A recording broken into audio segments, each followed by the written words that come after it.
Delegation అంతా కూడా పెద్దలు గౌరవనీయులు 45 సంవత్సరాలకు పైచిలకు మరి బీసీ ఉద్యమాలలో, బహుజనుల ఉద్యమాలలో, ప్రజాస్వామిక ఉద్యమాలలో అన్నిట్లో కూడా ఉమ్మడి ఆంధ్రప్రదేశ్ మొత్తం కూడా 50 మంది ప్రజలు గుర్తుపట్టేటటువంటి నాయకుడు గౌరవనీయులు పెద్దలు ఆర్ కృష్ణయ్య గారిని పులేప్రింట్ నుంచి గత 2 సంవత్సరాలుగా కూడా మరి కామారెడ్డి డిక్లరేషన్ ఏదైతే కాంగ్రెస్ ప్రభుత్వం ఇచ్చిందో దాన్ని అమలు చేయాలని చెప్పి మేము పెద్ద ఎత్తున పోరాటం చేస్తూ ఉన్నాం. అందులో ప్రధానమైనటువంటి అంశం 42% రిజర్వేషన్లు బీసీలకు ఇచ్చినాకనే లోకల్ బాడీకి వెళ్లాలనేటటువంటి అంశం. ఆ అంశం మీద ప్రధానంగా పోరాటం చేయడం జరిగింది.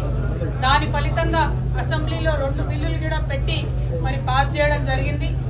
ఇవాళ అసెంబ్లీలో బిల్లులు పెట్టి పాస్ అయిన తర్వాత కాంగ్రెస్ పార్టీ రాజ్యాంగంలో ఉన్నటువంటి ఆర్టికల్ 243 క్లాజ్ డి ప్రకారం గవర్నమెంట్ ఆర్డర్ అంటే జీవో ఇచ్చి 42% రిజర్వేషన్లు ఇచ్చి ఎన్నికలకు వెళ్లేటటువంటి ఆస్కారం ఉన్నది.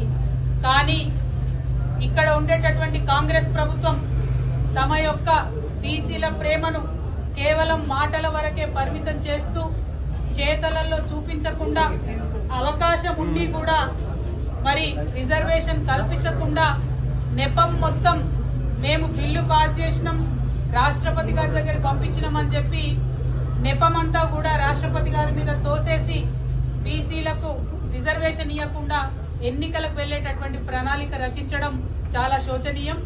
రేపు కేబినెట్ సమావేశం జరుగుతున్నది. ఆ కేబినెట్ సమావేశంలో లోకల్ బాడీ ఎన్నికలకు సంబంధించి మరి నోటిఫికేషన్ ఇస్తారని చెప్పి ప్రభుత్వం లీకులు ఇస్తున్నటువంటి సందర్భాన్ని చూస్తున్నాం. మరి అందుకోసమే పెద్దల కృష్ణయ్య గారిని కలిసి ఈ యొక్క ప్రజా వ్యతిరేక విధానాన్ని తప్పకుండా మనందరం కలిసికట్టుగా ఎదుర్కోవాల్సినటువంటి అవసరం ఉన్నది. రాష్ట్ర కేంద్ర ప్రభుత్వాల మీద ఒత్తిడి పెంచాలంటే ప్రజా ఉద్యమాలే దానికి మార్గంగా కనిపిస్తున్నాయి.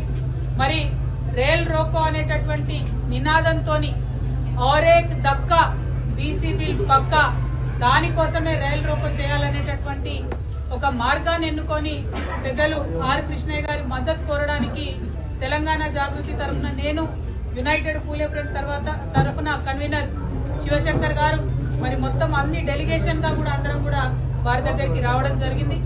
మరి వారిని మేము రిక్వెస్ట్ చేస్తా ఉన్నాం, మీరు ఇన్ని సంవత్సరాలు ప్రజా ఉద్యమాలు నిర్మించడం వల్ల ఇప్పుడు ఏ పెద్ద నాయకుడిని చూసినా ఆర్ కృష్ణయ్య గారు ఉత్తరం ఇస్తేనే మేము హాస్టల్లో చేరి చదువుకున్నామని చెప్పేవాళ్ళు ఈ రాష్ట్రంలో, ఉమ్మడి రాష్ట్రాల్లో అనేక మంది నాయకులు ఉన్నారు. మరి అటువంటి నాయకులు ఉన్నటువంటి సందర్భంలో మీరు ఒక్క మాట చెప్పి ఈ ప్రజా ఉద్యమానికి మద్దతు ఇవ్వవలసిందిగా మిమ్మల్ని కోరడానికి ఇక్కడికి రావడం జరిగింది. పెద్దలు ఆర్ కృష్ణయ్య గారిని మాట్లాడవలసిందిగా